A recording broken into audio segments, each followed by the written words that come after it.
Hello, hello, and welcome back. So I'm back to do a few videos here before Christmas. I'm gonna do YouTube comments today. I almost said Facebook. And then I know I have quite a few asks as well, so I will do enough videos to get through the comments and the asks that I have and post them over the next week or two. After that, the last 2 weeks of the month near Christmas, I will probably take a break, not only because I have a lot of Christmas stuff to do, but also because there are very few people online during that time. So, just so you know, well, I'll have a few videos here in December, and then after that, probably not until January again. But I hope everyone's doing well. I hope everyone who celebrates it had a good Thanksgiving. Mine was awesome. Had a lot of fun. So, and thanks for those who keep asking about my move. I know I said this before, but we are all moved in now. Not necessarily all the boxes are unpacked, but most of them are, all of the essential stuff anyway, and we're settling in. So thank you. You guys are very kind. All right, so with that said, let's jump into YouTube comments, keeping in mind that some of these are 3 or 4 weeks old, because I haven't done this kind of video in a while. So these first ones are comments on the Operation Lead the Walkers Away series. So let's start there. Maybe I'm blending things together, but couldn't the horde of 800 walkers that Nicotero brought up for season 5, the missing 17 days that we never saw before, be the other parallel here? Presumably, they could have done a take on Lead the Walkers Away and had Grady, etc., interfere there. Yeah, that's the idea, is that the parallel is whatever happened during the missing 17 days. So, yes. Can you remind me who took out the nursing home in the early season? I remember that it was a big bad that showed up later, but not who it is. Presumably, if not Grady, it could have been them versus the 800 Horde versus Team Family too. I assume you mean the nursing home. I'm not, I guess it's one of two things. Do you mean the nursing home that the governor went to? Or do you mean the nursing home like, or are you talking about the Vatos gang? Um, to this day, we actually don't know the answer to either of those on screen. We don't know who took out the Vatos gang. And the nursing home, I don't know that it was really taken out. It was more like it was abandoned and there were just walkers inside from patients who died in there, the one that the governor went to. So I kind of, because that one wasn't really taken out per se, I assume you mean the Vatos gang. And we don't know who took them out. We kind of assume it was the CRM or at least the military helicopter guys that the governor killed in season 3. I mean, that's the best assumption we can make, but they've never actually definitively told us who took them out.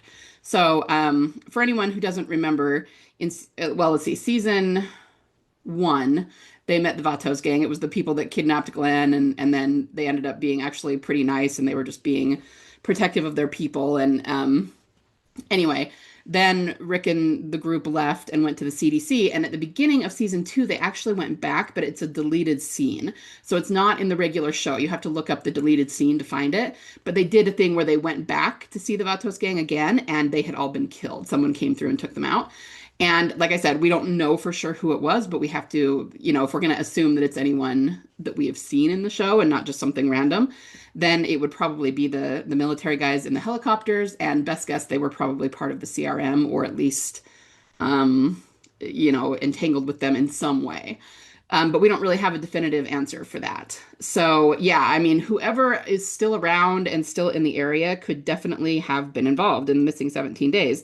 And I suppose that's something we don't talk about enough. I mean, it's a good thing to point out. And that is, we always say that they skipped over those missing 17 days so we wouldn't know about Beth. And obviously that's the biggest thing.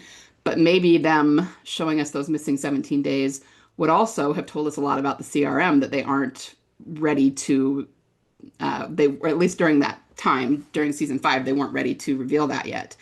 Or whoever, the big baddie is, whether it's the CRM or someone else, we still think it's going to be the CRM. But anyway, so I hope that answers your question. I'm not sure if I'm understanding everything right, but if not, go ahead and write in again. I enjoyed this series so much. I learned a lot of new things, even some details I'd never noticed before. Awesome work. Thank you. I will give you guys, I have not gone through and even given hearts and thumbs up to these, as you can see. Thank you for your hard work. I really enjoyed this. Lots of new things to think about. You're welcome. All right, let's see what else have we got.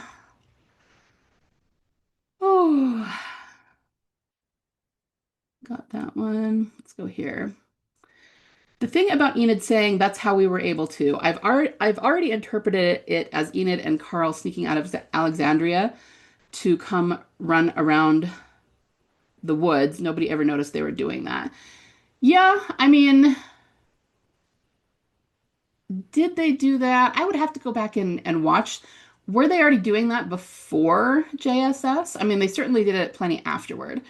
Um, and the other thing is, I've said this before, but I think because of the missing 17 days and because there are obviously things they haven't shown us, we tend to take that too far and think that every little line that doesn't make sense means that there's something they were not showing us that was happening off screen.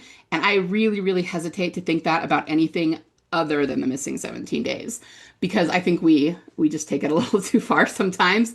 And I understand why. Like it's kind of a I almost want to say like an occupational hazard of being part of TD. We're going to do that.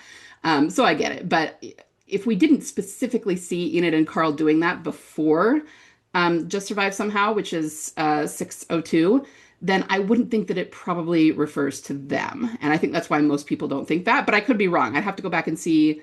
I don't remember if we saw them doing that during the end of season 5, 5B. If we did, then yeah, you could definitely be right. So I'll look into that more. But that's really interesting. So thanks for sending that in. Um, so we know from spoilers he does end up injured and is taken to some military group, the CRM, probably. She's talking about Daryl Dixon season 4, some of the spoilers that were leaked. He ends up in a hospital, and Jimmy Smits plays a commander in charge. I love Jimmy Smits. I'm so glad he's going to be in it. This definitely sounds like they're replaying Beth's Grady story, but with Daryl, the one captured now. They're definitely filmed on military bases in Spain, which would be very easy for them to keep the filming secret. Norman today posted a picture of him in a hospital gown. I saw that. So there's a definite hospital storyline. Yeah, for sure. So I saw this too, even though I wasn't really commenting on it. And yeah, I agree. I think they're going to be replaying the Grady arc. And what that made me think of, so, back when Beth was doing her Grady arc in season 5, we had the situation where she actually was looking like she was going to go kill Dawn. She was holding the scissors at the end of I think it was at the end of Slab Town, right? Episode 4. And then Carol was brought in, so she didn't, and she waited. And we have always, over the years, really conjectured about what that's going to look like when the arc comes back around and Beth shows up again. And for a long time, we thought maybe it would be Rick. Instead of Carol being brought in, maybe it would be Rick being brought in. And I think the main reason we thought that was because Rick went into the CRM and we were thinking that we would see her inside the CRM. And so she would see Rick being brought in on the helicopter. And clearly that didn't happen. They didn't go that way with it. Rick was in the CRM. Now he's back with Michonne. We didn't see Beth during that time. So it was just a theory about what we thought could happen. So what this made me think about, if we are having Daryl in Beth's, place and him the one that is taken into the hospital and everything, what if it's Beth herself that shows up there and that's how he sees her? Just like Beth saw Carol come in, maybe Daryl will see Beth come in some way. That would be cool. Anyway, no idea if that's where they're going with it, but that was kind of where my mind went when I saw that. So yeah, we'll definitely be watching that hospital storyline really, really closely.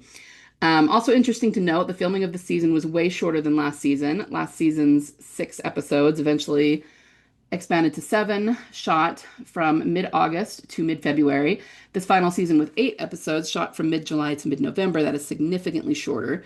S3 had a break from mid-December to second week of January, but even taking that into account, this was still shorter despite having a longer runtime. Interesting. So yeah, I mean, it could be if it really is that Beth shows up, then I'm going to feel very validated because it will mean that she was filming at other times, and so they just didn't have as much stuff to film for season 4. And there's so many people who say, well, yeah, but we didn't see her. Why don't we see her? Because, like you said, if they're inside a military base, it's very easy to hide that from spoiler cameras. The other option is that maybe they filmed some of season 4 during season 3. There was a lot of confusion about when it ended and when it started again, and they seemed to be filming extra. And of course, we're all thinking that that's a Beth thing, and it very well could be. But it also could be that just the way that they filmed. And if that is the case, if they did film some of season 4 during season 3 and we're kind of mixing them, that also goes to show that the filming dates and times that they give us are not always accurate. I mean, I think they give us a general, okay, this is when we're going to be planning to be filming, but that doesn't mean they always stick to it. And it doesn't mean, I mean, sometimes maybe they are vague on purpose or misleading on purpose so that we don't know when they're filming. But I think it's more fluid than the dates and times that they publicly put out. So either way, very interesting. So yeah, definitely something to keep an eye on. Thank you. Okay, me and my buddy Canva, me at work every day for real. glad that you can identify with that. Yeah. Okay, so this one says the day Herschel died was the worst day of Maggie's life and not one of the worst days of her life when Beth died. Yeah, I know that a lot of people, it just kind of goes back to the Maggie not looking for Beth thing. People have a problem with that. Let's see, let's read this. In defense of Maggie, she lost her father and her sister so close together in both so traumatic situations that it's probably one huge painful blur in her head. And as much as she loved her blood family, losing her husband and the father of her child while she was pregnant is a whole separate flavor of horrible. Yeah, I agree. I think it was more of a figure of speech. I mean, like you can have, especially if somebody dies violently in front of you, you're going to have more than one horrible day. Any one of those, you would say that was the most horrible day of my life, and it would be like equally for all of them. So in a way, I think it was just kind of a figure of speech. It was the way she was describing it. You could also argue that, I mean, there is the violence thing and the fact that she saw it happen in front of her as horrible as it would have been for her to lose Beth, and clearly she was very traumatized by losing Beth, which we can see from her reaction to the walker in the trunk. But even so, she didn't actually see Beth get shot, and so that might be, maybe splitting hairs, but like minutely less horrible than actually seeing the person be killed in front of you, which she did with Herschel up to that point, and Glenn had not been killed when she said this, so that hadn't even happened yet. So, yeah, just I don't know. And I think a lot of what Maggie says and does will make a lot more sense once Beth comes back and once we kind of see what they were going for there. There's lots of what do you call it? Conjecture and theories as to why they did it that way and what they were going for. But hopefully, eventually, we'll know for sure. They'll tell us, or it'll become really clear. Um, so yeah, I I understand the strangeness there, but I don't read too much into it. Okay, so these are from 168, where I talked about our take on the ending and where we think it's going next, all of that. Okay. I still haven't answered any of these comments. Love so much of this. I will say, though, he does ask Isabel to come back to the Commonwealth with him, and the way he phrased it did sound very settle downy to me. But we all know that Isabel was a very clear representation of Beth, so that makes sense. But it's interesting to think that maybe even Daryl hasn't made that connection in his mind, that he was attracted to Isabel because of how much she subconsciously reminded him of Beth. I agree, and I mean the fact that they even showed her scars and showed him see her scars and grab her wrist and look at her scars. I mean, no way that's not reminding him of Beth. I mean, that is so, Beth had the exact same thing. Like you can't you can't get past that. But it's interesting that you say he hasn't made the connection. Like maybe it's a completely subconscious thing for him. I actually think that that could be true, and that's really interesting. So yeah, thank you. I think that similar to Leah, Daryl was trying to settle and emulate that old feeling, which he came to naturally with Beth. With Isabel, it was almost like they both realized they probably would never have another chance for love, and so they were settling in another way. Their relationship was fraught with obligation to Laurent, and in this way, very adult and realistic. With Leah, it was like this mysterious woman in the woods, and this idea of striking out on their own and starting over, but he was still so broken, and it was a little toxic. I totally agree that Daryl possibly has not made these connections. I used to wonder after season 3, I think he's still protecting himself from the truth, and that looks like that's Galadriel Jones's account. Completely agree. So yeah, I think we're all on the same page there. All right, such a great deep dive into things. The reviewer lady, as you mentioned in the beginning of the video, I was curious if she ever discussed to why she said Team Delusional would get a lot out of season 3, and she finally addressed it, to which I quote, she said, I can explain this now. The season is over. I knew TD would see symbolism in Justina being pulled away as Daryl holds her hand, and in Daryl's conversation with Julian, Roberto, and Paz. They would believe Daryl was referring to and thinking about Beth, but that does not mean I think TD are right. Beth is not returning, and Daryl was referring to Isabel. However, as the writing is being deliberately vague, and likely Daryl will end the season with no love interest, TD can totally believe Daryl is still mourning Beth forever, end quote. The other thing I would love to point out is that I'm a fan of Emily's music, and she is releasing a new song called I Cried When You Died. I may be wrong, but it seems like this will be on the TWD album she was talking about over the summer. It's such interesting timing, the title of the song, and that it will be released soon. Hopefully, we will find some hidden clues in the song. I agree. Yeah, and thanks for posting that. I didn't see that the reviewer answered that. So good to know. And I think it's funny that I understand where they're coming from. Like if I didn't believe that Beth was returning, or if the tables were opposite and this was someone saying, I still believe that it's going to be Daryl and Carol. You know what I mean? Like I would say the same thing. Well, they're not right, but I understand why they would think that. So I get where she's coming from, but I still think it's kind of funny that they feel the need to put it out there that they don't think that we're right and they don't think Beth's returning, just so that we're aware. They feel the need to like have to validate that opinion. So yeah, that is kind of interesting, and it is interesting that even they are picking up on the symbolism. They believe it refers to Isabel, which I mean, I actually think it does a little bit too, but it's because of everything we've discussed that, subconsciously he's comparing her with Beth, and he hasn't, let go of his dead is the way they say it in the show, but he hasn't like healed his traumas around that. And so, yeah, that's just really interesting. And it's interesting that other people who are not TDers are picking up on it, even if they don't interpret it the same way we do. I mean, I think we tend to be a little bit, me especially, like I'm totally guilty of this, of saying nobody else is getting the symbolism, nobody else is seeing it. And certainly they aren't picking up as much of it as we are, and they're not analyzing it to the same depth that we are, but they are picking up on some of it clearly because this person did, and lots of people read her review, right? And probably read her response. So thanks for posting that. Thanks for that. I kind of figured that's what she meant. Only there is a lot in particular that fireplace scene where it can only apply directly to Beth. Yeah, that's true too. There were things that we were going, yep, that doesn't apply to Isabel. That's only true of Beth. So you're right. That story does not really fit Isabel, but it matches up one to one with what happened to Beth, especially now that Norman has been going around in a few places saying that Daryl was not in love with Isabel. What really blows my mind, though, is people not getting that even if it is about Isabel, somehow Isabel was very clearly and overtly a representation of Beth. So yes, we're all on the same page here. And I tend to think the name of Emily's new album is going to be "I Cried When You Died." Man, I hope so. That would be awesome.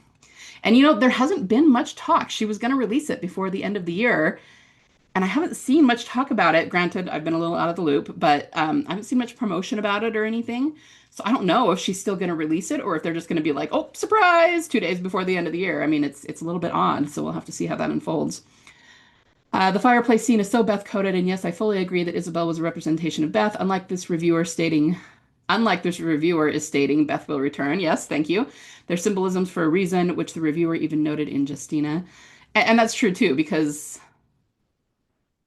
Isabel wasn't really taken like Justina was. I mean, I know that's not exactly what the reviewer was saying, but she was specifically referring to the fireplace scene. But that's actually kind of a hole in what she said because she says that she knew that we would see um, parallels in Justina being pulled away from him and that he had to let go of her hand. And then she says parallels in the fireplace scene, and then she says, but in the fireplace scene, he wasn't talking about Beth, he was talking about Isabel. But then what's the point of the Justina symbolism? She actually didn't address that because the Justina symbolism doesn't apply to Isabel. There was a point when Isabel got taken prisoner, but it wasn't the same thing at all. It wasn't as protracted and then being pulled apart and all of that. So yeah, it's kind of like, okay, well, if you believe that the fire scene was about Isabel, I mean, obviously most of us disagree, but you're welcome to your interpretation. But you didn't actually say anything about the Justina symbolism. What does that refer to if not Beth, right? So yeah. Anyway, moving on. I was wondering if it is an album name. I'm looking forward to it being released soon. I agree. Also mind blowing that they think Antonio looks like Daryl. I still can't get over it. I can't either. He looks nothing like Daryl. But fail to notice that both women Daryl was ever interested in for a relationship are Beth lookalikes. Yep, very true. Um, when they first introduced Isabel for a split second, I thought it was Beth. This was even before I got into all the Beth theories. I was like, did I miss something or is Beth still alive? LOL. I don't understand how they don't see the resemblance. Again, I think they do. They're just not admitting it. And, people can convince themselves of just about anything if they really think he looks like Daryl. In their minds, he probably really does, but it's just they're convincing themselves about that. So same thing about them. Uh, still thinking that it's going to be Daryl and Carol in the long run and refusing to admit that Isabel looked like Beth. And I mean, it's not even just that she looked like her. I mean, yeah, she was blonde, she was very thin, but it's also the things like the scars, and the fact that she was religious and all of that. And it's like it's more than just the way they look, people. Like there's a lot more depth to it than that. But whatever. They don't want to, or they'd had to accept that Daryl had feelings for Beth, because no matter how many times Norman Reedus confirms it, they still turn around and say, nah, he's her father. She's his little friend. Like, huh? Your father does those things to you, call the police. Right?